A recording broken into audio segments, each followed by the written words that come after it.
Teman-teman, hari ini tema yang pengurus berikan adalah red light, green light ya. Kalau misalnya teman-teman lihat ya, ini gambar yang aku masukin. Sebenarnya tema ini terinspirasi dari ya drama Korea yang sedang booming ya kira-kira. Entah teman-teman sudah sempat lihat atau teman-teman sudah sempat lihat karena sibuk ujian atau sibuk apa. Semoga ini nggak jadi spoiler buat teman-teman ya. Semoga nggak jadi spoiler, atau kalau misalnya ada spoiler dikit ya, sekiranya teman-teman bisa lihatnya makin jeli. Lalu red light, green light. Jadi kita akan membahas apa sih red light, green light yang akan kita bahas. Teman-teman, kalau teman-teman ya, ini kita sedikit menyinggung tentang drama Squid Games ya, sebuah serial drama Korea yang ditayangkan di Netflix. Lalu ini mengisahkan tentang sebuah game yang diadakan oleh seseorang ya, diadakan oleh seseorang, mungkin juga bisa beberapa orang gitu kan, di mana orang-orang yang ikut dalam game ini, perlombaan ini, jika menang mereka akan mendapatkan suatu hadiah gitu kan, hadiahnya nominal uang. Tapi ternyata siapakah peserta-peserta dari game ini? Ternyata orang-orang yang masuk dalam game ini adalah orang yang terpilih. Mereka-mereka yang memiliki kebutuhan khusus, atau dalam arti mereka-mereka yang mungkin hidupnya sedang susah dan struggle dengan permasalahan hidupnya masing-masing. Jadi mereka tertarik untuk mengikuti game ini supaya dapat uang. Supaya dengan mereka dapat uang, mereka mendapatkan, mereka bisa mengejar sesuatu yang mereka cari itu. Nah, tapi ternyata ketika teman mereka sudah ikut dalam game ini, mereka terkejut ketika bahwa game ini membayar harga dengan darah. Jadi setiap yang kalah mati, gitu kan? Siapa yang kalah mati, yang sisanya yang bertahan.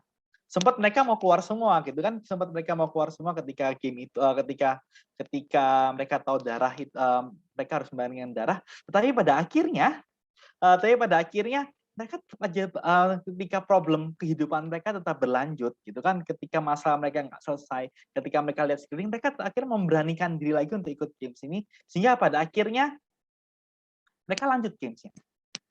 Ya oke, sampai situ dulu aja ya, aku nggak ceritain endingnya. Jadi ntar, nah teman-teman, jadi mereka ini berlomba untuk mereka punya permasalahan hidup, mereka punya struggle hidup, mereka ikut game ini, bahkan rela mati untuk mendapatkan uang. Dan mereka menduga, ya walaupun memang harus diakui sebagian permasalahan kehidupan itu berhubungan dengan uang, mereka terlilit hutang harus bayar, mereka harus mengeluarkan uang untuk melakukan sesuatu.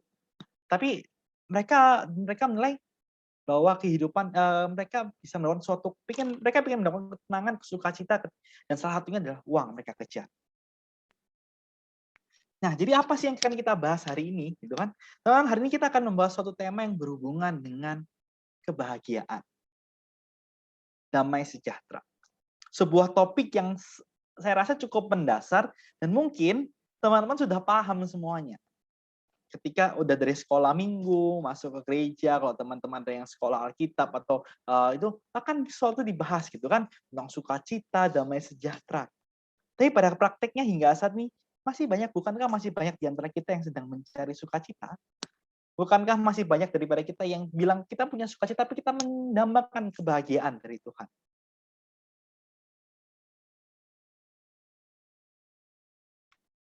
Nah, teman-teman, ini beberapa tokoh dari Squid Game ini ya. Kalau teman terlihat, ternyata tokoh-tokoh ini punya berbagai macam motif ya. Dari motif yang mereka terlilit utang sampai harus mendonorkan organnya jika nggak bisa mau bayar, makanya mereka ikut main games. Supaya mereka mendapatkan uang, karena uangnya besar, miliaran won ya. Kemudian ada tokoh lagi yang tokoh seorang tua. Kenapa dia ikut games gitu kan? Dia ikut games itu karena dia ter, dia menderita suatu penyakit tertentu dan dia pingin di masa akhir hidupnya, dia ini tetap bisa berguna gitu kan, dia tetap bisa mengaktualisasikan dirinya, dia tetap sebagai bisa dihargai, dia tetap mungkin bertahan. Jadi ini kita lihat ada satu masalah uang, satunya lagi masalah tentang self aktualisasi diri, penghargaan ya. Kemudian ada satu lagi yang ikut games, kenapa? Ntar kalau teman lihat, ya karena dia kesepian gitu kan. Ketika dia main games ini, dia merasakan, "Wih, ada yang mau bermain dengan saya." Gitu. Ada yang mau bermain dengan saya. Jadi ikut games ini supaya mendapat kebahagiaan. Mungkin tadi kalau ini berbeda ya, bukan sekitar uang, tapi Tentang ada yang mau bermain. Ketika banyak orang yang nggak percaya dengan dia, banyak orang yang nggak mau bermain dengan dia, tapi ketika dia ikut games ini, dia merasa senang, bahagia. Akhirnya dia tetap rela, ya kenapa? Karena mereka rela berkorban. Ada lagi satu orang yang mereka ini sudah sekolahnya tinggi, sudah mulai bisnis bagus, tetapi mungkin karena tidak puas gitu kan, mereka ingin mengembangkannya, dia gagal, jatuh terlilit utang. Nah, teman-teman, jadi kalau kita lihat di sini ya, contoh mereka semua mengejar sukacita, mereka semua mengejar bahagia, dan mereka semua mendefinisikan kebahagiaannya dengan cara yang berbeda. Ada yang pure masalah uang, ketika mereka menggunakan suatu uang, mereka akan bahagia. Ada yang menganggap ketika aku punya teman sosialku baik, aku bahagia. Ketika aku diakui, ketika aku bisa mengaktualisasi diri dengan baik, aku bahagia. Macam-macam. Teman-teman sampai di sini dulu. Teman-teman, mungkin teman-teman bisa merefleksikan hingga detik ini, saat ini. Apakah yang definisi bahagia apa yang teman-teman anut sekarang? Kapan teman-teman mengatakan teman-teman akan bahagia? Jika apa? Jika dapat apa? Oke, itu mungkin pertanyaan pertama yang yuk kita sama-sama refleksikan. Apa sih yang membuat saya bahagia? Ya kan? Apa yang saya sangat apa yang menjadi preokupasi saya untuk saya ingin dapatkan supaya saya merasakan bahagia. Itu kan? Teman-teman, sebagian besar kebanyakan orang mengidentikan atau menghubungkan bahwa kebahagiaan itu jika kebutuhannya terpenuhi, ya. Nah, sini kalau teman-teman yang terutama yang prodi psikologi atau mungkin teman-teman kedokteran umum juga akan melihat suatu diagram ini ya. Bagaimana kebutuhan manusia itu dianggapkan sebagai diagram. Jadi paling dasar makin naik itu kan, ketika yang pertama kebutuhan fisiologis dasar dulu, makan, minum, kemudian naik kebutuhan akan rasa keamanan, kemudian kebutuhan akan punya komunitas sosial, kasih sayang, kemudian kebutuhan akan penghargaan, dan kebutuhan akan aktualisasi diri. Ini menggambarkan apa? Teman-teman, kebutuhan manusia itu banyak. Sebagian orang akan merasa ketika mereka nggak susah cari makan, mereka akan mendefinisikan ketika aku bisa makan, ketika aku bisa minum, ketika aku bisa itu aku bahagia. Tetapi ketika kita sudah mendapatkan itu, kita akan muncul lagi, ternyata nggak bahagia, bahagiaku cuma sebentar aja. Kenapa? Karena muncul kebutuhan lagi, gitu kan? Nanti kalau uangku habis gimana? Kalau tiba-tiba aku nggak dapat kerja, nggak bisa makan gimana? Muncul lagi. Setelah itu kita sudah punya jaminan ya, kita punya asuransi. Makanya kan kita kalau setelah kita lihat kita banyak diajarkan investasi ya, punya dana darurat dulu. Habis punya dana darurat kita punya kita asuransi dulu, asuransi baik kesehatan, asuransi jiwa, asuransi apa gitu kan. Baru setelah itu kita diajarkan untuk melakukan investasi gitu kan. Nah, teman-teman, kebutuhan manusia naik ya. Kayaknya kita merasa bahagia kalau ini terpenuhi. Ternyata makin ketika suatu kebutuhan terpenuhi, akan muncul kebutuhan lagi, sampai pada akhirnya self aktualisasi diri. Nah, kalau di sini, kalau misalnya kita mengatakan kita berbahagia, kita akan menyesuaikan mendapatkan kebutuhan kita. Ya benar sih, emang bisa bahagia. Tapi kita saya di sini ingin menunjukkan bahwa manusia pada akhirnya punya kecenderungan yang tidak mudah puas melakukan sesuatu. Sehingga walaupun pada akhirnya terpenuhi, mungkin kita kan nggak merasakan bahagia, gitu kan? Sama akhirnya kalau kita bahas film tadi ya, pada akhirnya ada yang bisa menang kan di film itu, di drama itu, tapi pada akhirnya ya ternyata ya harus ya nggak semuanya bahagia, gitu. Ya, nggak semuanya bahagia. Ya, teman-teman, lalu apa definisi bahagia? Apa sih yang kebahagiaan itu? Hari ini kita akan melihat bagaimana Alkitab kita dari perjanjian baru, lama saya perjanjian baru, ketika kita cari searching ya, sukacita bahagia itu banyak. Dan banyak mendefinisikan kasus. Dan itu bermacam-macam. Kita bisa lihat satu-satu, sebagian contohnya aja.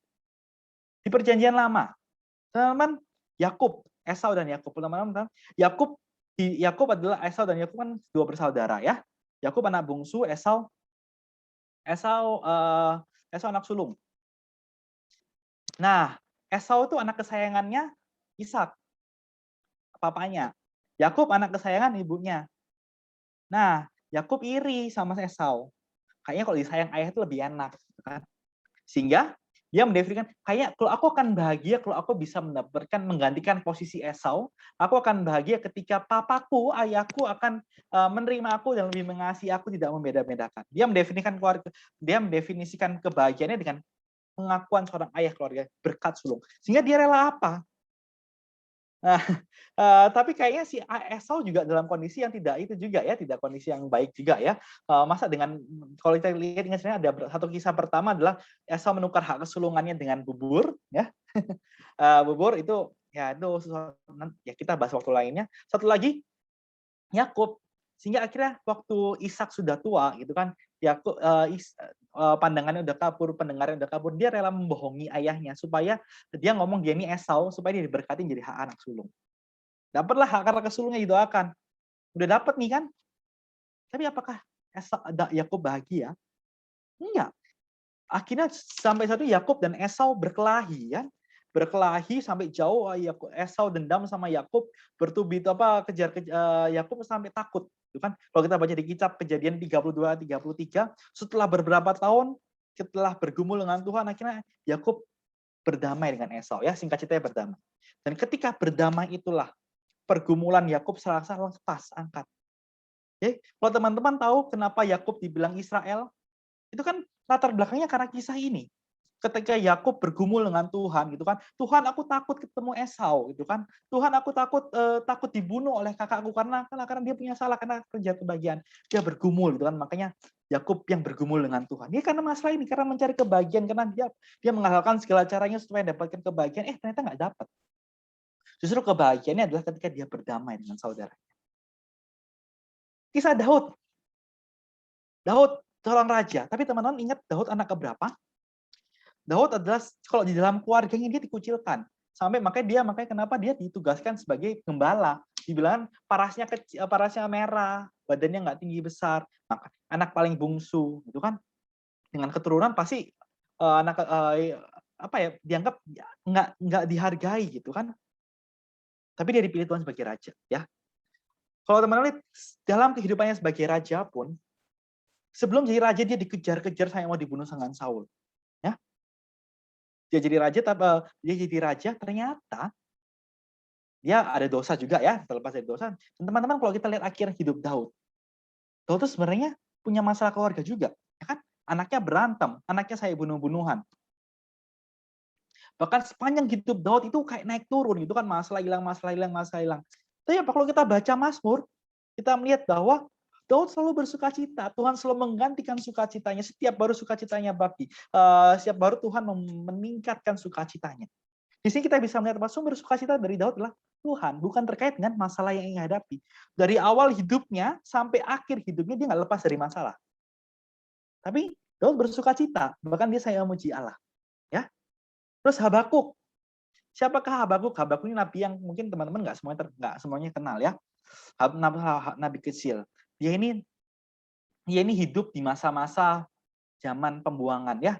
Kalau nggak salah masa-masa Kasdim, di mana orang Israel tuh dijajah gitu kan. Nah, tapi panjang, gitu kan. Kehidupannya nggak enak. Seorang nabi, seorang perantara lidah Allah gitu kan, harus menguatkan jemaat, harus menegur jemaat di saat-saat itu, membicarakan tentang Tuhan. Pasti masih umat Tuhan kan, apaan sih, udahlah nggak usah Tuhan kok Tuhan membuang aku ke tanah itu. Dia hidup pada masa-masa terdesak seperti itu. Tetapi kalau kita lihat responnya di Habakuk pasal yang terakhir di 3, dia bisa mengatakan apa? Ayatnya cukup terkenal ya, teman-teman. Sebentar, aku coba lihat dulu. Ayatnya cukup terkenal dan mungkin teman-teman ayatnya itu bicaranya gini di itu. Dia bilang sekalipun pohon ara tidak berbunga, pohon anggur tidak berbuah, hasil pohon zaitun mengecewakan. Sekalipun ladang-ladang tidak menghasilkan bahan makanan, kambing domba terhalau dari kurungan, dan tidak ada lembu sapi dalam kandang.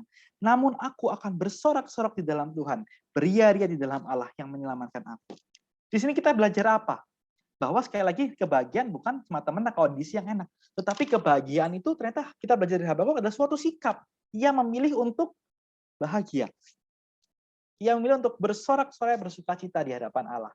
Walaupun kondisi tadi nggak ada daging untuk dimakan, nggak ada pohon buah untuk dimakan, tapi dia memutuskan. Ya, yang ketiga kita belajar adalah kebahagiaan itu adalah sebuah sikap dan keputusan. Nah, lagi teman-teman Ayub ya, kita Ayub teman-teman tahu ya, Ayub seorang yang kaya sebenarnya, tapi Tuhan ambil semuanya, istrinya, anak-anaknya, penyakit, dia kasih penyakit. Ayub pertama bilang gini, ya Tuhan yang memberi, Tuhan yang mengambil, terpujilah nama Tuhan. Di awal kita bagus belajar. Tapi dalam perjalanannya ternyata Ayub kecewa sama Tuhan. Ya, tetapi di akhir dia bergumul dengan Tuhan, dia mempertanyakan Tuhan, dia marah dengan Tuhan. Tapi pada akhirnya dia berdamai dengan Tuhan. Walaupun pada awalnya waktu setelah dia berdamai dengan Tuhan, kehidupannya nggak langsung dipulihkan Tuhan. Tetapi di tengah-tengah ketidaksejahteraan itu, ketika dia berdamai dengan Tuhan, ketika dia satu perspektif dengan Tuhan, ketika dia mengaku Tuhan, dia minta ampun sama Tuhan, ketika dia bertobat, sukacita itu Tuhan kasih ke Ayub. Sekalipun kondisinya belum membaik, baru di akhir sekali Tuhan setelah kejadian itu Tuhan akhirnya memulihkan. Tetapi kebahagiaannya muncul sebelum kekayaannya dipulihkan. Di sini kita bisa belajar lagi bahwa kebahagiaan itu berbicara berdamai dengan Allah. Satu masalah perspektif dari perjanjian lama. Nah, di perjanjian baru, teman-teman bisa lihat Hana Simeon ya. Hana Simeon ini siapa? Hana Simeon ini adalah seorang imam, tapi imamnya dikucilkan. Kenapa? Karena dia punya pandangan teologis yang berbeda dengan kehadapan Mesias. Tapi dia tetap setia melayani Tuhan. Nah, apa yang Simeon anggap kebahagiaan adalah ketika bayi Yesus datang. Dia cuma melihat bayi Yesus gitu kan. Nggak ngapa-ngapain, Yesus nggak ngomong apa-apa waktu itu, masih kecil, masih bayi, cuma dia. Tapi ketika dia melihat Maria membawa bayi Yesus, dia bersuka cita. Demikian juga Hana. Hana siapa? Seorang janda. Dia cuma nikah 6 tahun kalau nggak salah, habis itu mati. Hidup lama. Seorang janda itu sebagai kasta rendah di bangsa Israel. Haknya terkecil, tapi dia tetap mau melayani Tuhan. Dia tetap bersuka cita. Kenapa? Karena keputusan dan perjumpaan dengan Tuhan. Dan kita melihat Maria Elizabeth ya, Maria dan Elizabeth, Maria ibu Yesus. Teman-teman, siapa sih sampai detik ini pun siapa sih yang senang bisa punya anak tapi belum nikah? Ketika kita lihat, sukacita dong Maria mengandung Yesus. Itu sekarang kita ngelihatnya. Kalau pada waktu itu, ketika Maria belum nikah, Yusuf mau meninggalkan dia karena pertamanya nggak percaya, gimana? Tapi Maria dengan sikap hatinya dia bilang, aku ini hamba Tuhan. Dia lega. Dia menemukan sukacita. Elizabeth juga gitu ketika masa tuanya mengandung. Kita lihat sumber sukacita macam-macam ya. Orang mendefinisikan sukacita dalam Alkitab ini tidak semua orang bersukacita ketika kebutuhan terpenuhi. Tidak ketika semuanya dalam keadaan baik-baik saja. Tapi tokoh-tokoh tadi menemukan sukacitanya masing-masing. Sukacita yang kita sebagai orang biasa nggak bisa mendefinisikan apa sih itu, kok kenapa bisa sukacita. Tapi tokoh-tokoh dalam Alkitab itu merasakan sukacita. Gembala juga ya. Gembala ketika dia mendengar kabar Yesus lahir, dia sukacita. Kenapa? Karena dia merasa, Tuhan ternyata peduli sama aku. Jadi dia sukacita kenapa? Karena Tuhan yang sudah berikan sukacita. Dan satu lagi teman-teman yang paling terkenal ya, Paulus. Ini bukan gambar Paulus ya teman-teman. Ini tentang Paulus. Paulus siapa? Paulus ahli Farisi, orang tinggi sebelumnya. Sebelum dia kenal Yesus, dia dipercayai, dia orang tangan kanan, dia yang berkuasa, dia punya kedudukan. Tetapi ketika dia berjumpa dengan Yesus, kenal Yesus, dan dia pelayanan, justru itu berubah 180 derajat. Kehidupan yang pertama dipuja-puja, dia dikejar-kejar, saya mau dibunuh mati. Tetapi kita lihat statementnya dalam Filipi 3, 7-8. Paulus bilang, tetapi apa yang dahulu merupakan keuntungan bagiku, sekarang kuanggap rugi. Karena Kristus. Malah segala sesuatu kuanggap rugi karena pengenalan akan Kristus Yesus Tuhanku lebih mulia daripada semuanya. Ya, kondisinya dari yang baik, jadi yang tidak menurut dunia sekarang tidak baik, 180 derajat berbeda, tetapi justru di 180 derajat berbeda itu Paulus merasakan sukacita. Dianggap keuntungan. Ya. Sekali lagi kita belajar bahwa ternyata sukacita ini bersifat individual, beda. Tiap orang akan merasakan beda. Ya. Nggak selalu apa yang dianggap orang itu bahagia akan selalu dianggap si A bahagia, si B belum tentu bahagia ketika melakukan sesuatu. Lalu teman-teman, apa sih kebahagiaan itu? what is happiness gitu kan. Nah, tapi teman-teman kalau kita lihat di Alkitab ya, happiness Alkitab lebih memilih mengatakan joy instead of happiness ya. Nah, ini typo teman. Joy instead of happiness. Sukacita ya. Kalau dalam type sudah berapa ahli tahu dia mengatakan sukacita itu lebih dari sekedar emosi. Jadi ada yang bilang sukacita emosi, tapi sukacita lebih dari itu. Sukacita adalah perasaan bahagia bercampur rasa diberkati. Dan sukacita adalah suatu sikap. Ya. Jadi sukacita itu ternyata bukan sekedar perasaan. Oke, perasaan benar, tetapi juga sebuah sikap untuk bersukacita. Ya. Emosi, perasaan sekaligus sebuah sikap. Itu yang kurang lebih Alkitab katakan sukacita itu. Dengan yang ditandai dengan seperti apa? Ditambah dengan rasa bahagia. Dan rasa diberkati Tuhan. Itulah sukacita, rasa senang. Jadi senang yang berlimpah-limpah mendalam, rasa diberkati Tuhan, sehingga kita memampukan kita untuk melakukan segala sesuatu dengan senang hati tanpa beban. Dalam situasi dan kondisi apapun. Itulah sukacita yang ditawarkan oleh Alkitab. Dan cara oleh Tuhan. Lalu akhirnya apa yang kita belajar dari tokoh-tokoh Alkitab tadi, habis itu dari definisi sukacita, kita bisa melihat, ya ternyata tadi kan biasanya macam-macam kan latar belakang sukacita orang. Karena joy is a gift from God. Tapi satu sisi, joy is a choice that we need to choose at the same time. Ya, jadi sukacita itu adalah anugerah Tuhan, pemberian Tuhan.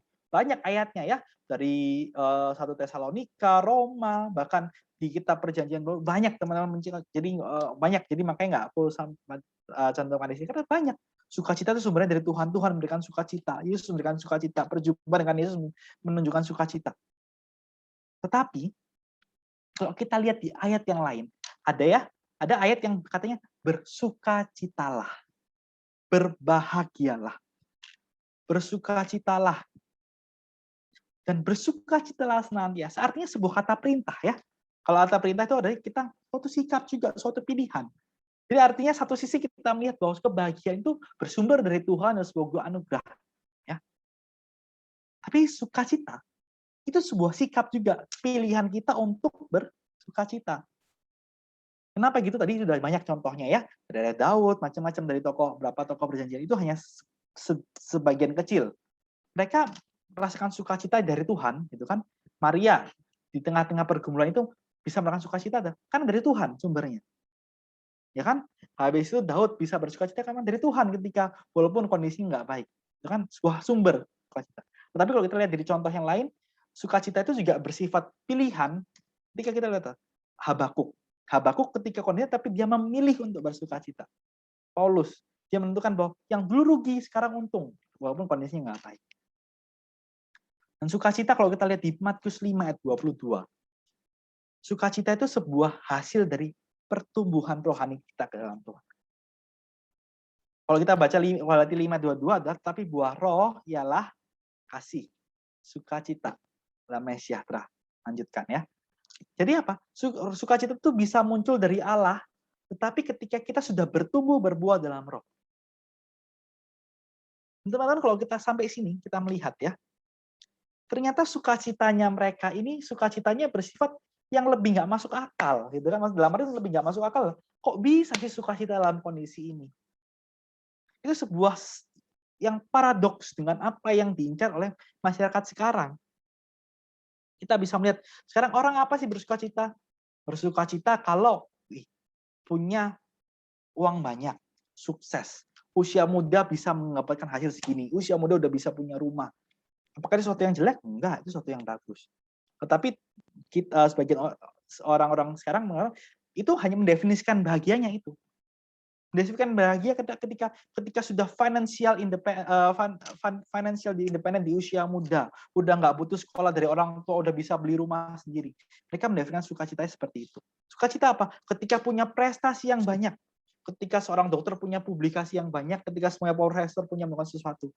Apakah itu sesuatu yang buruk? Enggak, itu sesuatu yang baik. Tetapi apakah benar? Itu adalah sumber sukacita satu-satunya dan sumber sukacita yang utama. Dan kalau kita lihat, banyak loh orang-orang yang sudah punya ide yang financial independent, teman yang mereka investasinya banyak, mereka yang punya penghargaan banyak, hidupnya enak. Tapi banyak orang yang mengaku bahwa hidupnya hampa. Saya rasa teman-teman udah paham bahwa udah dari kecil mungkin dari Allah, sebenarnya memang sukacita itu bukan dari sesuatu tentang itu. Tetapi pertanyaannya adalah apakah kita menghidupi itu? Sukacita bukan berasal dari materi, sukacita bukan berasal dari pengakuan dunia, tapi sukacita dari sesuatu yang lain. Yang di tokoh-tokoh Alkitab tadi rasakan. Teman-teman, sebenarnya ada 3 faktor kenapa sih kita susah bersukacita. Gitu kan? Yang pertama tentang gambar diri, gambar lingkungan sosial, dan gambar Allah. Seringkali kenapa kita nggak bisa bersukacita? Kenapa? Karena gambar diri kita nggak bagus, gitu kan? Karena kita mendefinisikan diri kita bersukacita kalau kita mendapatkan ini. Kita bersukacita kalau kita ini. Kita bersukacita kalau kita ini. Jadi kita sudah membuat suatu sketsa kalau ini baik, ini enggak. Ini sukacita, ini enggak. Kita mendefinisikan sukacita kita sendiri yang kita nggak tahu itu benar atau enggak. Kita mendefinisikan diri kita bersukacita kalau aku udah punya gelar. Jadi kalau kita nggak punya gelar, nggak sukacita. Terus gambar diri yang rusak, itu gambar yang pertama. Gambar diri yang rusak, yang aduh aku nggak bisa ngapa-ngapain, orang tua aku nggak sayang sama aku, gitu kan? Siapa sih aku ini nggak bisa ngapa-ngapain, gitu kan? Aku ini nakal banget, atau gambar diri yang rusak atau gambar diri yang over, gitu kan? Salah mendeskripsikan kebahagiaan. Itu yang membuat kita nggak bisa bahagia. Kita juga lupa kalau kita ini siapa. Bukankah kita ini ciptaan Tuhan? Bukankah kita ini manusia yang berdosa yang Tuhan sudah kasih sehingga dosa kita Tuhan rela ampuni dan Tuhan tebus. Ketika gambar diri itu rusak dalam hidup kita nggak bisa melakukan sukacita. Yang kedua tentang gambar lingkungan, sosial juga. Seringkali kenapa kita nggak bisa sukacita karena kita punya musuh, gitu kan? Kenapa kita nggak satu pendapat? Ketika kita bermusuhan dengan orang lain, ketika ada orang lain menghina kita, ketika ada orang lain mengecap kita jelek, diri kita rasa nggak bahagia, gitu kan? Ketika kondisi kita nggak baik, ketika ada bencana, ketika finansial kita nggak bagus, ketika kita dipecat misalnya, nilai kita remedi gitu kan, remedi nilai kita nggak lulus, ketika kita bimbingan sama dosen, skripsi ditunda, direvisi terus gitu kan. Kenapa kita merasa kehilangan sukacita ya? Karena faktor lingkungan itu nggak bisa deal dengan lingkungan sendiri, nggak bisa menerima dengan lingkungan sendiri. Satu hal lagi adalah tentang gambar Allah. Kita lupa akan Allah itu memberikan sukacita. Allah itu sumber dari segala sesuatu. Kita lupakan definisi Allah yang seperti itu. Atau mungkin di definisi kita adalah Allah, kita nggak kenal Allah gitu loh. Kita nggak cuma tahu ada Tuhan, tapi kita nggak kenal Tuhan itu siapa. Teman-teman, 3 faktor ini sangat mempengaruhi sukacita. Ya, teman-teman, aku nggak akan bahas lebih dalam tentang ini karena kita nanti masalahin gambar diri, gambar Allah. Ini akan sama-sama kita bahas di weekend ya. Jadi jangan lupa teman-teman juga ikut weekend nanti kita untuk lebih tahu gambar ini. Dan kalau tiga faktor ini kita rangkum lagi, ternyata ada 2 masalah utama, itu 2 faktor yang penting. Yang pertama adalah tentang acceptance dan kedua tentang perspektif. Bagaimana kita menerima diri kita, bagaimana kita menerima keadaan kita, itu ya. Ketika kita nggak bisa menerima diri kita, ketika kita nggak bisa menerima keadaan kita, ketika kita nggak bisa menerima orang-orang di samping kita nggak akan rasa sukacita. Nggak bisa. Kenapa? Karena nggak sesuai. Karena kita sudah mendefinisikan diri, kalau sukacita itu adalah seperti ini, kondisinya seperti ini, harus ini. Nggak bisa sukacita. Kenapa? Teman-teman nggak mencintai diri teman-teman sendiri seperti Tuhan mencintai. Teman-teman tidak menganggap diri teman-teman berharga sebagai seorang yang diciptakan Tuhan sebagai segambar dan serupa dengan Allah. Sebagai seorang yang Tuhan kasih, yang dianggap sebagai sahabat Tuhan, bukan lagi dianggap sebagai hamba.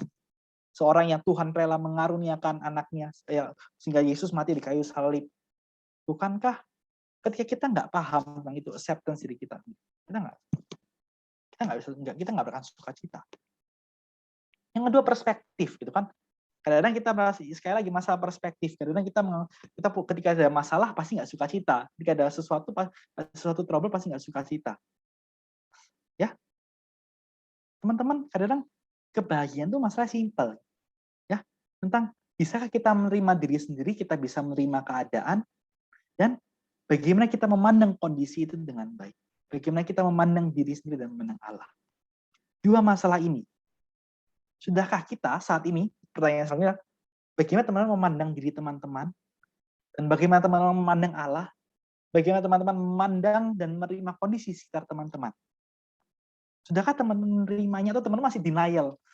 Coba aku nggak kayak gini ya. Coba aku nggak kuliah di sini. Coba kalau aku lahir orang tua yang kayak gini. Coba aku nggak ngambil keputusan ini dulu. Coba aku nggak gini. Kenapa sih aku gini? Kenapa sih aku, misalnya, kenapa sih aku harus kurus? Kenapa sih aku harus gemuk gitu kan? Kenapa sih aku nggak bisa ngerjain ini? Kenapa sih aku harus salah? Kenapa sih? Jika teman-teman nggak bisa deal dengan itu, teman-teman masih tanya. Nggak bisa terima teman. Sukacita itu bisa hilang. Terus perspektif gitu kan. Teman, kalau kita lihat di tokoh-tokoh Alkitab lagi, mereka bermain dengan perspektif yang berbeda, bukan perspektif duniawi lagi. Mereka menganggap bahwa sebuah ujian itu, pencobaan itu sebuah keuntungan. Kenapa? Karena Tuhan mengasihi dan Tuhan ingin memproses kehidupan kita. Teman-teman, ketika kita mengubah perspektif kita menjadi perspektif Tuhan, bagaimana setiap apapun yang terjadi dalam kehidupan dunia ini adalah segala sesuatu yang Tuhan izinkan dan bagian dari proses perjalanan yang Tuhan izinkan buat kita. Kita akan melihat bahwa, wow, nggak ada alasan untuk kita bersukacita. Teman-teman, jujur aku dulu waktu awal-awal memilih memang nggak, sebenarnya Udayana bukan pilihan pertamaku dulu gitu kan, karena ya biasa lah ya, orang-orang pasti pinginnya lihatnya yang gini, yang pasti universitas negeri dulu.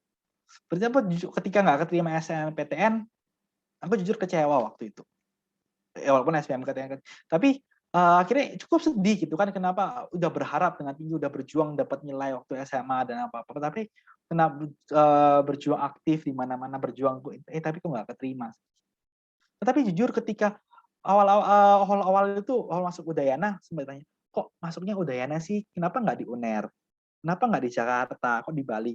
Gitu kan, yang pada banyak waktu itu ada sebagian orang bahwa berpikiran bahwa sekolah itu yang bagus di Jawa, gitu kan.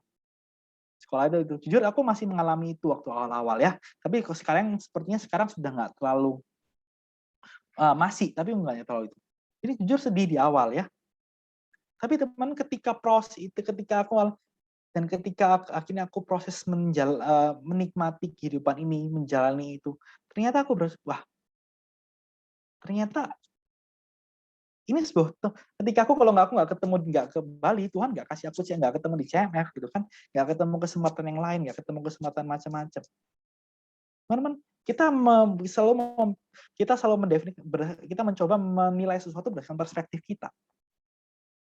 Kita lupa akan dunia ini milik siapa sih?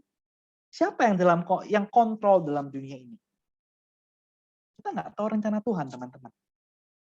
Ya, makanya kalau gambar Allah, gambar diri kita, gambar Allah dalam diri kita rusak, gitu kan, kita nggak paham. Ya, kita mengubah perspektif. Tetapi ketika kita bisa melihat perspektif yang lebih luas, wow, ternyata rencana Tuhan ini luar biasa sekalipun dalam penderitaan. Kalau Petrus pernah bilang, berbahagialah jika kamu jatuh dalam berbagai macam pencobaan. Karena di situ adalah proses yang Tuhan izinkan, bukan sukacita yang luar biasa. Ya.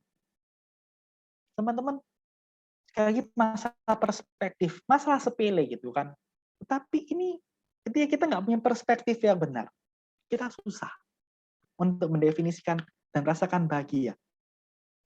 Dua masalah benar, acceptance dan perspektif. Ya. Teman kan ketika kita bisa mengaccept dengan baik, kita bisa melihat bahwa bersukacita itu bukan semata tentang mendapatkan sesuatu yang tidak ada pada kita. Tetapi ketika kita bisa menerima diri dengan baik, kita bisa melihat, kita bisa bersukacita terhadap apa yang ada pada kita. Di sini orang sering bilang sukacita itu sebenarnya hadiah, tetapi menjadi sulit dan mahal. Kenapa? Karena kita nggak bisa menerima. Karena kita selalu berpikir kalau kita bersukacita ketika kita mendapatkan sesuatu yang kita inginkan. Tapi kita lupa, kita seakan-akan dengan apa yang kita punya sekarang ini, dengan keluarga kita, dengan studi kita sekarang, dengan kondisi kita bisa bersuka-cita loh sebenarnya. Yang kedua masalah perspektif gitu kan. Ketika kita membuka perspektif kita dengan baik, memperhatikan perspektif kita sebagai kita bisa melihat bahwa sebagai sumber sukacita, Tuhan menyediakan banyak cara untuk bersukacita. Ya, Tuhan sebagai sumber sukacita, tetapi Tuhan menyediakan banyak cara untuk bersukacita.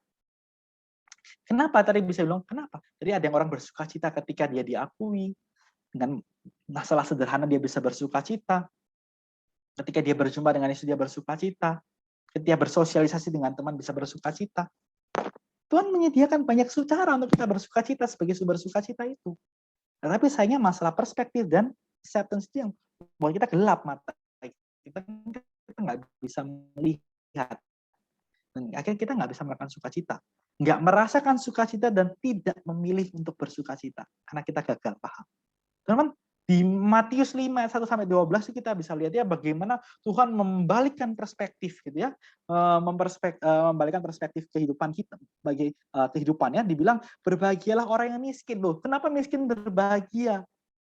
Loh, karena di Tuhan balik-balik. Kenapa? Kalau kamu miskin, kamu diberkati Tuhan nanti. Makanya kamu berbahagia, gitu kan? Kalau orang yang berduka cita berbahagialah. Berbahagialah yang berduka cita. Ya berbahagialah. Kenapa? Kalau kamu nggak duka cita tuh, kamu nggak akan merasakan penghiburan. Gitu. Kamu nggak akan merasa baiknya Tuhan itu.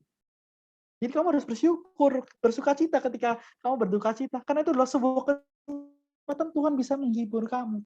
Banyak orang loh, banyak orang yang pengen rasa dihibur gitu. Banyak teman-teman. Walaupun hidupnya bebas, ada teman-teman yang hidupnya bebas tapi pengen merasakan disemangati orang. Banyak loh teman-teman yang merasakan seperti itu. Jadi berbahagialah ketika kita duka cita karena Tuhan akan menghibur. Berbahagialah orang yang lapar dan haus, terutama akan kebenaran ya. Karena Tuhan akan memuaskan ya. Kita bisa melihat bahwa bagaimana Tuhan ingin mengubah manusia, mengubah perspektifnya. Apa yang dianggap dunia kecil sebagai keburukan, tapi itu sebuah potensi yang Tuhan kasih untuk kita berbuat bahagia. Nah, jadi teman-teman apa ya di akhir nih green light-nya apa gitu kan? Green light maksudnya green and red light itu green kita boleh ngapain, red light kita nggak boleh ngapain ya. Red light-nya tadi udah jelas ya. Jangan mendefinisikan kebahagiaan terlalu sempit. Ya. Habis itu jangan menghalalkan segala cara untuk kita mendengarkan suara cepat tanpa kita tahu konsep kebahagiaan yang Tuhan tawarkan. Jadi green light yang pertama apa? Ada 3 ya. Yang pertama adalah mencari dan melekat kepada Tuhan, sang sumber sukacita.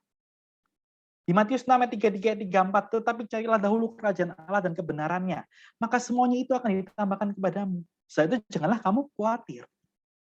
Karena Tuhan sudah bilang, ketika kita mau, bagaimana kita bisa mau mencari sukacita, kita dekat, kita mencari Tuhan. Ketika kita mencari Tuhan dulu, Tuhan akan menambahkan segala sesuatu. Jadi kita nggak usah perlu khawatir kalau kita udah cari Tuhan. Gimana cara kita cari Tuhan? Banyak caranya. Persekutuan, KTB, saat teduh, ke gereja, banyak cara. Tuhan membuka dirinya lebar-lebar kepada manusia untuk mereka manusia bisa datang padanya. Ya, bukan Tuhan yang jauh. Kemudian di Matius 11 ayat 28. Sukacita itu Tuhan menawarkan loh sukacita itu. Marilah kepadaku semua yang letih lesu dan berbeban berat. Kenapa? Karena aku akan memberikan kelegaan kepada Tuhan sendiri menawarkan. Banyak ya. Kalau kamu datang kepadaku, kamu akan tenang. Ketika tenang, kita bisa bersukacita. Lagi, di Yohanes 15 ayat 7. Kalau kamu tinggal di dalam aku, dan firmanku tinggal di dalam kamu, mintalah apa saja yang kamu kehendaki. Jadi kuncinya supaya doa kita dikabulkan Tuhan apa? Kuncinya supaya Tuhan kasih kita kebahagiaan apa? Kalau kita tinggal di dalam Tuhan. Bukan yang lain. Bukan kita kejar kekayaan, bukan kita kejar studi, bukan kejar lat. Apakah itu buruk? Bukan, itu bukan sesuatu yang buruk, itu boleh. Karena studi kita juga kepercayaan yang Tuhan kasih. Keuangan juga kepercayaan Tuhan kasih. Bisa kita pakai untuk macam-macam. Tetapi bukan itu yang utama.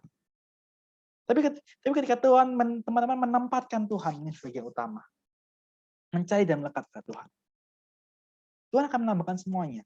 Sekarang pertanyaannya adalah, sampai sekarang ini sudah seberapa teman-teman ingin mencari dan melekat pada Tuhan? Sudahkah teman-teman rajin saat teduh? Sudahkah teman-teman membaca Alkitab? Sudahkah teman-teman rajin ke gereja di tengah-tengah online ini? Sudahkah teman-teman untuk teman-teman pengurus dari teman-teman, sudahkah teman-teman mengusahakan supaya teman-teman bisa datang PB, datang pelayanan pengurus? Seberapa besar kita menyediakan waktu kita untuk kita mau alone with God? Pertanyaan, kalau kita nggak mengusahakan itu, sorry to say, mungkin kebahagiaan kita akan lama sampainya. Kenapa? Sumber kebahagiaan itu Tuhan. Refleksi kita ya. Sudahkah kita mencari dan melekat pada sumber sukacita itu? Kalau belum, ya itu mungkin alasan kenapa kita nggak sukacita. Walaupun kita sudah berusaha ikut lomba, berusaha untuk investasi, berusaha untuk baik kepada orang, tapi kita nggak merasa sukacita. Kenapa? Sumbernya kita nggak punya, kita nggak dekat. Yang kedua, bagaimana kita melakukan sukacita? Melakukan perintah dan kehendak Allah, ya. Melakukan perintah dan kehendak Allah, ya, bukan bekerja, bukan berjuang mati-matian, bukan menghalalkan segala cara, ya. Tetapi apa? Melakukan perintah kehendak Allah. Kehendak Allah yang pertama apa? Perintah Allah. Yang pertama, jikalau kau menuruti perintahku, kamu akan tinggal di dalam kasihku, dan apa? Sukacitaku penuh, supaya sukacita Tuhan penuh dalam hati kita. Apa? Saling mengasihi. Teman-teman, ketika kita saling mengasihi, justru kita melakukan sukacita, ya. Ketika kita mengasihi orang, kita akan merasakan sukacita. Kebalik dengan konsep dunia, ya. Kita merasakan sukacita ketika apa? Ketika kita dikasihi, ya kan? Tapi Tuhan mengajarkan apa? Kapan kamu merasakan sukacita? Ketika kamu mengasihi orang lain, mengasihi musuh, ya. Ketika kita bisa mengampuni musuh, mengasihi sesama kita. Justru itu kita akan merasakan sukacita. Bukan karena kita dikasihi, makanya kita merasakan sukacita. Enggak, Tuhan mengajar kebalik. Ya, ketika kita mengasihi orang lain, berbuat baik pada orang lain, menolong pada orang lain, justru Tuhan memberikan sukacita kepada kita. Ubah mindset lagi. Jangan jadi mental mendapatkan. Tuhan nggak mental pengemis gitu, dapat ini. Enggak, Tuhan justru ketika kamu memberi, ketika kamu menolong, kamu merasakan sukacita. Ya, seperti memberikan persembahan kepada Tuhan. Kayak kalau ingat kisah janda miskin, ya, dia cuma punya uang sedikit, dia memberikan semua kepada Tuhan, tapi apa? Justru Tuhan berkenan di hadapannya, dan dia sukacita di tengah-tengah kekurangannya. Ya, sukacita yang sesungguhnya itu bukan tentang mendapatkan. Sukacita sesungguhnya Tuhan Yesus ajarkan ketika kita bisa memberi. Kemudian sukacitanya apa lagi? Ketika kita bisa mengabarkan Injil, melakukan kehendak Tuhan, apa? Mengabarkan Injil. Kenapa? Surga lo bersukacita ketika ada satu orang bertobat. Ketika kita bisa mentobatkan satu orang, itu sukacita Tuhan akan memberikan. Ya. Teman-teman, di Efesus 2:10 Tuhan bilang, ketika kita ini buatan Allah, diciptakan dalam Kristus Yesus untuk melakukan pekerjaan baik. Jadi, ketika kita melakukan pekerjaan baik sesuai dengan tujuan kita akan bahagia. Jadi, teman-teman, kapan kita akan bahagia? Ketika kita mengerjakan apa yang Tuhan kehendaki dan mengerjakan panggilan Allah. Makanya banyak orang kaya, banyak orang pebisnis, banyak orang ahli akademisi, banyak orang banyak prestasi, karena nggak merasakan bahagia. Kenapa? Karena mungkin mereka belum menjalankan panggilan Tuhan. Tetapi teman-teman lihat, banyak orang-orang yang biasa-biasa aja, banyak yang hidupnya susah, tetapi mereka bilang mereka nggak sedih. Mereka damai sejahtera, mereka sukacita. Kenapa? Karena mereka melakukan perintah Allah, kehendak Allah sesuai dengan tujuan Allah. Jadi ketika teman-teman, sekali lagi balik ke prinsip yang pertama ya, ketika teman-teman melakukan kehendak Allah, teman tahu. Bagaimana cara tahu panggilan Allah? Bagaimana cara tahu perintah dan kehendak Allah? Balik lagi ke prinsip yang pertama. Mencari dan melekat ke sumber Allah. Jadi berhubungan ya. Jadi teman-teman kita bisa lihat di Filipi 4 ayat 1, karena itu saudara-saudara yang kukasihi dan yang kurindukan, sukacitaku mahkotaku. Jadi ini kata-katanya Paulus ya. Jadi siapa sukacita Paulus? Orang-orang yang dilayani oleh Paulus. Sukacitanya Paulus adalah orang-orang yang, kenapa Paulus gembira, kenapa Paulus sukacita? Karena melihat orang-orang yang dia layani hidupnya bertumbuh di dalam Tuhan. Ketika melihat orang-orang yang dilayani oleh dia. Jadi sukacita itu ketika kita melayani Tuhan. Terbalik ya dengan konsep orang-orang, kita udah nanti aja ke gereja, nanti aja pelayanan, kita mau kerja dulu, mau studi dulu, mau ujian dulu Tuhan, gitu ya. Mau ujian dulu Tuhan, jadi aku belajar dulu. Soalnya kalau aku nggak belajar, nanti aku nggak bisa dapat uang, nggak bisa dapat nilai bagus, nanti aku sedih. Itu kebalik ya. Ketika kita belajar mencari Tuhan, melayani Tuhan, Tuhan akan menambahkan ya. Tapi aku di sini bukan ngajarin nggak usah belajar ya, bukan ya. Tapi itu harus berjalan dengan beriringan. Tapi ketika kita melakukan kehendak Tuhan, belajar juga kehendak Tuhan loh ya. Tetapi bersekutu dan berdoa juga kehendak Tuhan. Jadi sama-sama harus dilakukan. Baru kita akan melakukan sukacita. Berbicara tentang ujian teman-teman, aku sebagai seorang yang pengalaman pribadi banget bahwa ketika aku belajar untuk mengkonsistenkan ya, untuk belajar di tengah-tengah kesibukan kerohanian, kesibukan CMF, kesibukan organisasi kampus, HMKU, di KIH dulu di mana-mana di kampus. Ketika aku belajar itu dan mengisikan waktu untuk pelayanan, walaupun aku mau ujian, itu aku mulai dari waktu aku ujian nasional, waktu SMP ya, ujian nasional juga. Ketika semua itu berjalan dengan beriringan, Tuhan tuh melengkapi semuanya. Tinggal bagian kita mau atau enggak. Kita udah atur waktu kita untuk belajar enggak? Di tengah-tengah sibuk ya, di tengah-tengah sibuk, alasan kita adalah, waduh sibuk ini, ada rapat ini, tapi memang ingat, itu tanggung jawab yang Tuhan kasih loh. Ketika teman-teman dikasih Tuhan tanggung jawab yang satu tidak meninggalkan tanggung jawab yang lainnya. Dan ketika teman-teman bisa menjalankan dua-dua tanggung jawab itu dengan baik, teman bisa merasakan sukacita dari situ. Ya. Yang terakhir adalah prinsip yang, menurut aku, kapan kita bahagia? Adalah ketika kita mau melepaskan kebahagiaan yang kita inginkan, maka kita akan mendapatkan kebahagiaan yang sesungguhnya. Ya, di Matius 16 ayat 24 sampai 25 apa? Setiap orang yang mau mengikut aku, ia harus menyangkal dirinya, memikul salibnya dan mengikut aku. Karena barang siapa mau menyelamatkan nyawanya, ia akan kehilangan nyawanya. Teman, di sini lucu ya. Kapan kalau kita mau gimana kalau kita mendapatkan kebahagiaan ketika apa? Kita menderita untuk Tuhan. Ketika kita memikul salib. Itu kan bukannya suatu kesedihan ya. Bukan suatu penderitaan, enggak. Tapi justru ketika kita mau melepaskan keinginan kita, ego kita. Ketika kita mau melepaskan semua ambisi kita. Ketika kita mau merendahkan di hadapan Tuhan untuk udahlah. Maksudnya aku nggak mikir aku dapat sukacita, tapi teman-teman tulus melakukan segala sesuatu, bukan tentang teman-teman mendapatkan sesuatu, teman akan merasakan sukacita. Oke, jadi konsep teman-teman bukan ketika mendapatkan sesuatu, aku pengen bahagia, aku pengen bahagia, aku pengen bahagia. Aku pengen bahagia, maka aku ini. Aku pengen bahagia, maka aku kayak gini. Enggak. Tapi teman-teman lakukan segala sesuatu dulu. Ketika teman-teman harus bertahan berbuat baik di tengah-tengah tantangan, ketika teman-teman harus menjaga integritas di tengah tidak menyontek, tidak titip absen di dalam kondisi itu, teman berjuang dulu. Baru teman-teman, ketika teman-teman melakukan itu tanpa pamrih, ketika teman-teman tunduk pada perintah Allah di tengah-tengah kondisi yang sulit, justru di situ Tuhan memberikan kebahagiaan. Kebahagiaan itu jadinya apa? Bonus. Kebahagiaan lah. Bukan jadi karena Tuhan tuh nggak pernah berhutang, teman-teman. Ketika kita mau rela menyangkal diri kita, memikul salib kita mengabaikan keakuan, mengabaikan individualisme kita, mengabaikan ambisi kita, dan tunduk kepada apa yang Tuhan mau, taat melakukan, di situ Tuhan memberikan kebahagiaan. Pertanyaan kita mau nggak? Konsep kita kan, enggak, memikul salib sedih dong, nggak bahagia. Enggak, teman-teman. Jadi teman-teman, Tuhan pengen ngajarin, kamu tuh jangan pingin cuma mau mendapatkan sesuatu, lakuin dulu sesuai perintah Tuhan, nanti Tuhan akan tambahkan.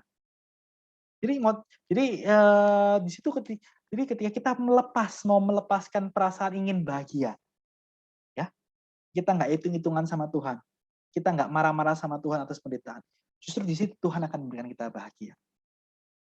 3 prinsip ya. Yang pertama, secara umum prinsip tentang kebahagiaan adalah sumber Tuhan anugerahkan dan sebagai pilihan. Tetapi sayangnya Kita gagal. Kenapa? Karena kita nggak bisa berdamai dengan diri sendiri, berdamai dengan lingkungan, berdamai dengan Allah. Jadi kita gagal melihat perspektif dengan baik, gagal menerima keadaan. Lalu gimana caranya supaya kita mendapatkan bahagia sesungguhnya? Yang pertama, tadi, mencari dan melekat sama sumber Allah. Yang kedua, melakukan kehendak Allah melayani Tuhan, termasuk mengasihi, mengampuni, pelayanan. Yang ketiga adalah yang susah, melepas untuk mendapatkan. Gimana sih kau mengejar kebahagiaan tapi kau malah suruh melepaskan kebahagiaan kita ingin? Loh, itu prinsip yang Tuhan ajarkan. Ketika kita merelakan, Tuhan akan menggantikan. Teman-teman, waktu aku persiapan ini sebagai penutup ya, sempat membaca ya sebuah buku The Eight Pillar of Joy, Book of Joy, punyanya Dalai Lama dan Bishop ini ya seorang Buddha ya, seorang Buddhis dengan seorang bishop ya, seorang Katolik pastor juga. Justru teman-teman ya gimana cara kita bahagia? Yang pertama satu, perspektif kita. Yang kedua, ketika kita punya humility, ketika kita punya humor, ketika kita bisa menerima, ketika kita bisa mengampuni, ketika kita bisa mensyukuri, ketika kita mau punya compassion, dan kita mau bagi. Teman-teman, prinsip ini keluar bukan dari orang Kristen asli ya, maksudnya dari buku seorang Buddha, tapi konsep-konsep dari sini sangat alkitabiah. Kalau saya kita lihat perspektif, oh ya tadi kita udah bahas perspektif dalam Alkitab. Humility, humor, acceptance, forgiveness, sesuatu yang dalam Alkitab. Jadi menurutku, teman-teman, sebagai take home message gitu ya, jadi green light kita apa gitu kan. Ini bukan ketika kita bisa memakai 8 ini, melakukan 8 ini, memperbaiki perspektif kita terhadap kebahagiaan. Memiliki humility, memiliki humor, menerima keadaan, menerima lingkungan, mengampuni orang yang bersalah. Ketika kita mengucap syukur dalam keadaan kita, ketika kita punya compassion kepada orang lain, dan kita generosity. Ini langkah-langkah yang kita bisa lakukan untuk kita bisa bahagia. Dan kenapa aku berani ngambil ini? Oh ini kan kok ini nggak, kita kan Christian Medical First kok kita bahas ini enggak? Tapi teman-teman kita melihat bahwa ini prinsip yang sangat alkitabiah, yang Tuhan ajarkan juga, yang bisa jadi pesan singkat take home message buat kita. Tentunya dengan pemahaman yang benar ya. Makanya aku sampai ini di belakang. Kita bahas Alkitab dulu baru kita bahas di belakang. Dan teman-teman, ternyata ketika aku baca biografinya lagi adalah walaupun pada akhirnya Dalai Lama ini seorang Buddha, tetapi statement-nya dia tentang Yesus dalam soal pribadi mengagumkan. Dia sangat mengagumi percaya pada Yesus walaupun pada akhirnya dia tetap Buddha. Pada akhirnya dia masih Buddha sekarang. Tetapi konsepnya tentang Yesus benar. Jadi apa? Kita bisa melihat dia bisa menemukan ini ketika mereka dia memahami Yesus. Dia memahami Yesus. Balik lagi ya, prinsip yang pertama. Sukacita abadi adalah dari Yesus dan bukan masalah kebutuhan.